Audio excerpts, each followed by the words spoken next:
হযরত আদম আলাইহি ওয়াসাল্লাম সৃষ্টির সংক্ষিপ্ত ঘটনা।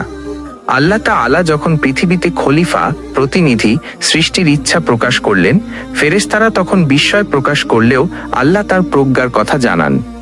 এরপর আল্লাহ তাআলা পৃথিবীর সকল মাটির সার নির্যাস একত্রিত করে নিজ হাতে হযরত আদম আলাইহি ওয়াসাল্লাম এর সুন্দর অবয়ব তৈরি করেন।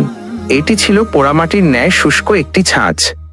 অতঃপর নির্দিষ্ট সময় পর সেই মাটির অবয়বে রূহ আত্মা ফুঁকে দেওয়া হয় এবং আদম আলাইহি ওয়াসাল্লাম পূর্ণাঙ্গ মানুষ হিসেবে জীবন লাভ করেন। মাটির মূল উপাদান থেকে সৃষ্ট হওয়ায় তাকে আদম নামে অভিহিত করা হয়। আল্লাহ তাকে সকল প্রকার জ্ঞান ও যোগ্যতা দান করেন, ফলে তিনি সৃষ্টিকুলের মধ্যে শ্রেষ্ঠত্বের মর্যাদা লাভ করেন।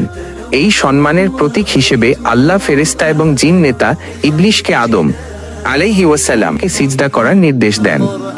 মানত ফেরেশতারা তৎক্ষণাৎ সিজদা করলেও ইবলিশ অহংকারের বশে এই নির্দেশ অমান্য করে। সে নিজেকে আদম আলাইহি ওয়াসাল্লাম এর চেয়ে শ্রেষ্ঠ দাবি করে, কারণ তাকে আগুন থেকে এবং আদমকে মাটি থেকে সৃষ্টি করা হয়েছে। তার এই অবাধ্যতার কারণে ইবলিশ চিরকালের জন্য আল্লাহর রহমত থেকে বিতাড়িত ও অভিশপ্ত হয়। আদম আলাইহি ওয়াসাল্লাম এর একাকিত্ব দূর করতে আল্লাহ তার বাম পাঁজর থেকে বিবি হাওয়াকে সৃষ্টি করেন। তারা জান্নাতে সুখময় যুগল জীবন শুরু করেন এবং তাদের মাধ্যমেই পৃথিবীতে মানব বংশের ধারা সূচিত হয়।